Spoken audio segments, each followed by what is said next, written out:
2024 సార్వత్రిక ఎన్నికల్లో విధ్వంస పాలన పారదోలి రాష్ట్రంలో సుపరిపాలన కావాలనే ఉద్దేశంతో ప్రజలకి అనితర సాధ్యం కాని హామీలనిచ్చి అధికారంలోకి వచ్చిన కూటమి ప్రభుత్వం 2 ఏళ్లు పూర్తి చేసుకుంది.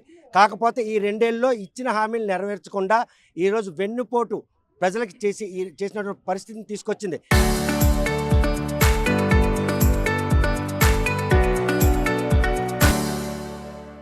ఈరోజు వైఎస్ఆర్ కాంగ్రెస్ పార్టీ 4వ తేదీ నుండి 12వ తేదీ వరకు చంద్రబాబు వెన్నుపోటు పాలనకు 2 ఏళ్ళు అన్నటువంటి ఒక లైన్ తీసుకున్నారు. అందులో భాగంగానే మొదటి రోజు వారు చేస్తున్నటువంటి కార్యక్రమాలు 2 ఏళ్ళ పాలన ఏదైతే సాగిందో చంద్రబాబు వెన్నుపోటు పాలన సాగింది. ఇచ్చిన హామీలు ఏవి నెరవేర్చకుండా ఈరోజు ప్రజలు పొడుచుకుంటూ వస్తున్నటువంటి ఆయన పాలనపై ప్రజల్లోకి తీసుకెళ్ళాలి.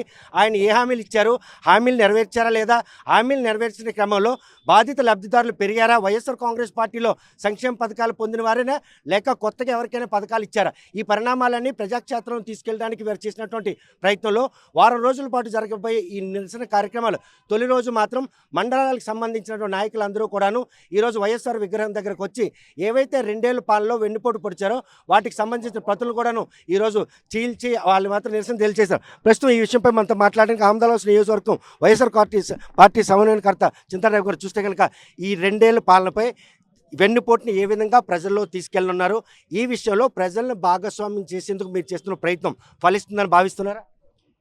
ఈరోజు మా పార్టీ అధినేత జగన్మోహన్ రెడ్డి గారు ఇచ్చిన పిలుపు మేరకు ఆమదాలవలస నియోజకవర్గంలో 4 మండలాల కేంద్రాల్లో కూడా చంద్రబాబు 2 ఏళ్ల పాలనలో చేసినటువంటి వెన్నుపోటును ప్రజలకు వివరిస్తూ కార్యక్రమాలు అనేవి చేయడం జరుగుతుంది. మనందరికీ తెలుసు 133 హామీలు ఇచ్చాడు. వాటితో పాటు సూపర్ 6 అని చెప్పేసి చంద్రబాబు నాయుడు ప్రతి గ్రామాన తిరిగి ఈరోజు ఆ వెన్నుపోటు పొడిచాడు. రైతులకి, యువకులకి, మహిళలకి, విద్యార్థులకి అందరికీ ప్రతి వర్గానికి కూడా మిమ్మల్ని పైకి తీసుకొస్తాం, సంపదను సృష్టిస్తాం, ఆ సంపదను ప్రజలకు పంచుతామని చెప్పేసి అన్నాడు. ఈరోజు సంపద అంతా చంద్రబాబు నాయుడికి, చంద్రబాబు నాయుడు కొడుక్కి, ఇంకా ఆయన దత్తపుత్రుడికే ఈరోజు సంపదను తప్పించి ఇంకా వేరే ప్రజలకు ఎవరికి కూడా సంపద లేకుండా వెన్నుపోటు పెడిచిన పరిస్థితి అనేది నెలకొని ఉంది. రైతులకు ఇచ్చాడు హామీ, సంవత్సరానికి 20,000 రూపాయలు ఇస్తానన్నాడు. ఏది కేంద్ర ప్రభుత్వం నుండి వచ్చిన 6,500 రూపాయలు కాకుండా 20,000 రూపాయలు ఇస్తానన్నాడు. ఫస్ట్ 2 సంవత్సరాలు ఎగ్గొట్టేశాడు. తర్వాత అడపా ఈరోజు ఇస్తున్నాడు. మహిళలు 1,500 నెలకి ఇస్తానని చెప్పేసి అందరికీ ఇంటింటికి తిరిగి చెప్పాడు. ఆ హామీని నెరవేర్చలేదు. విద్యార్థులకి ఫీజు రియంబర్స్మెంట్ సక్రమంగా లేదు. యువకులకు నిరుద్యోగ భృతి 3,000 రూపాయలు ఇస్తానన్నాడు, అది లేదు, ఇవ్వలేదు. 20 లక్షల ఉద్యోగాలు అన్నాడు, ఒక ఉద్యోగం కూడా లేదు. ఉన్న ఉద్యోగాలు పోయే పరిస్థితి ఈరోజు నెలకొని. పథకాలు అమలు చేయాలంటే గత 5 ఏళ్లలో వైఎస్ఆర్ కాంగ్రెస్ పార్టీ ఆర్థికంగా ఆంధ్రప్రదేశ్ పూర్తిగా విధ్వంసం చేసింది. ఆ లోపాలను పూడ్చుకుంటూ వస్తున్నాం, సంపదను సృష్టించి హామీలు నెరవేర్చేందుకు ఒక ప్లాట్ఫామ్ వేసాం, అందుకు 2 ఏళ్ళు పట్టిందని వాళ్ళు వాదిస్తారు. వాళ్ళు చెప్తున్న అబద్ధాలండి. చంద్రబాబు నాయుడు గారు చెప్తున్నవన్నీ అబద్ధాలు. 3,27,000 కోట్ల రూపాయలు జగన్మోహన్ రెడ్డి గారు 5 సంవత్సరాల్లో మనం బ్యాంకుల నుండి అప్పు తీసుకుంటే ఈరోజు 2 సంవత్సరాల్లో 3.5 లక్షల కోట్లు దాటించి అప్పులు తీసుకొచ్చి విధ్వంసం చేసినటువంటి వ్యక్తి చంద్రబాబు నాయుడు గారు. ఇంకా దాన్ని తీసుకెళ్ళి జగన్మోహన్ రెడ్డి గారు సంక్షేమం చేస్తే, అభివృద్ధి చేస్తే చంద్రబాబు నాయుడు గారు ఏం చేశారు? ఈరోజు తీసుకెళ్ళి అమరావతిలో పోస్తున్నాడు. అది దానికి ఏమీ లేని ఒక దెయ్యాల నగరం లాంటి నగరంలో తీసుకెళ్ళి 70,000 కోట్ల రూపాయలు ఆల్రెడీ పోసాడు. సో అంతేగాని చంద్రబాబు నాయుడు చేసినటువంటి అభివృద్ధి లేదు, ఆయన చేసినటువంటి సంక్షేమం లేదు. దానికే ఈరోజు మా పార్టీ పిలుపునిచ్చింది వెన్నుపోటు అని. ఆ వెన్నుపోటుని మేము ఈరోజు ప్రజల్లోకి తీసుకువెళ్తాం. ఈ 4వ తేదీన, 8వ తేదీన, 12వ తేదీన ప్రజల్లోకి విరివిగా తీసుకెళ్ళి చంద్రబాబు నాయుడు కూటమి ప్రభుత్వం ప్రజల్ని ఏ రకంగా మోసం చేస్తుందనే తెలియజేయడమే మా తాలూకు లక్ష్యం. చూసే కనుక ఈ వెన్నుపోటు 2 ఏళ్ల వెన్నుపోటు కార్యక్రమంలో ప్రజలను ఎలా భాగస్వామ్యం చేస్తారు? 5 ఏళ్ల పాటు సంక్షేమమే పర్వాధానంగా అధికారంలో వైఎస్ఆర్ కాంగ్రెస్ పార్టీకి పట్టం కట్టిన ప్రజలు 2024 సార్వత్రిక ఎన్నికల్లో 11 స్థానాలకే పరిమితం చేశారు. 124 స్థానాలు గెలుచుకున్న కూటమి ప్రభుత్వం 2 ఏళ్లలో ఎటువంటి వెన్నుపోటు పొడిచిందన్న విషయాన్ని ప్రజల్లో తీసుకెళ్ళారు. ఈరోజు చూసుకుంటే ఆయన ఇచ్చిన సూపర్ 6 మా ఇన్ఛార్జ్ గారు చెప్పినట్టుగా 135 వాగ్దానాలను కూడా తొంగలో దొక్కాడు. మీరు ఈరోజు 4,000 రూపాయలు పెన్షన్ అంటున్నాడు. 4,000 రూపాయల పెన్షన్కే కాదు, 50 సంవత్సరాలకి ఎస్సీ ఎస్టీ బీసీ మైనార్టీలకి పెన్షన్ ఇస్తానని చంద్రబాబు నాయుడు అమలు చేశాడా?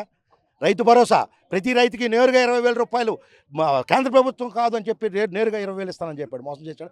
ఒక్క చిన్న ఉదాహరణ, జగన్మోహన్ రెడ్డి గారి ప్రభుత్వం 2019లో వచ్చిన వెంటనే విత్ ఇన్ 4 మంత్స్లో ఒక నోటిఫికేషన్ ఇచ్చి ఎగ్జామ్స్ జరిపించి 1,50,000 సుమారు సచివాలయ ఉద్యోగస్తులు 1,50,000 మందికి ఒక్క విమర్శ లేకుండా ఈరోజు ఇక్కడ ఉద్యోగాలు ఇచ్చిన ఘనత జగన్మోహన్ రెడ్డిది అయితే వచ్చిన 2 సంవత్సరాల తర్వాత వెంటనే మెగా డిఎస్ఏ వేస్తానని చెప్పి 16,000 ఉద్యోగాలు కూడా ఈరోజు ఎటువంటి విమర్శలు ఎదుర్కొంటున్నాయో, ఎటువంటి లీలలు కనిపిస్తున్నాయో, ఎటువంటి అవినీతి బాగోతాలు కనిపిస్తున్నాయో, ఎటువంటి ప్యాకాట్ అనే ఒక క్రీడను కూడా వాళ్ళ రిజర్వేషన్లో కల్పించి ఏమీ లేకుండా వారికి ఎవరైతే డబ్బులు ఇస్తారో వారికి ఇచ్చే ఉద్యోగాలు చూస్తుంటే మనకు నవ్వు వస్తుంది.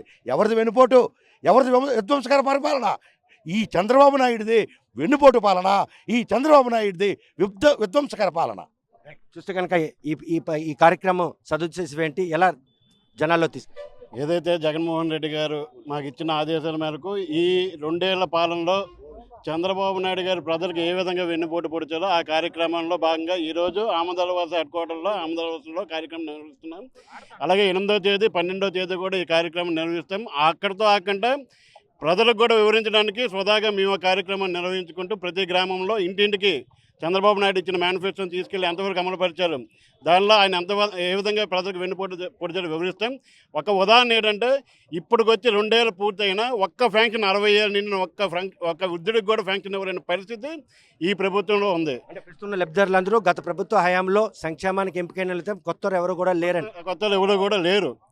ఇప్పుడు కూడా ఏమైనా భర్త చనిపోయిన వారికి భార్య అది 2 నెలలు 3 నెలల తర్వాత ఇస్తాం, పౌచుకోవటాలు ఇస్తున్నారు.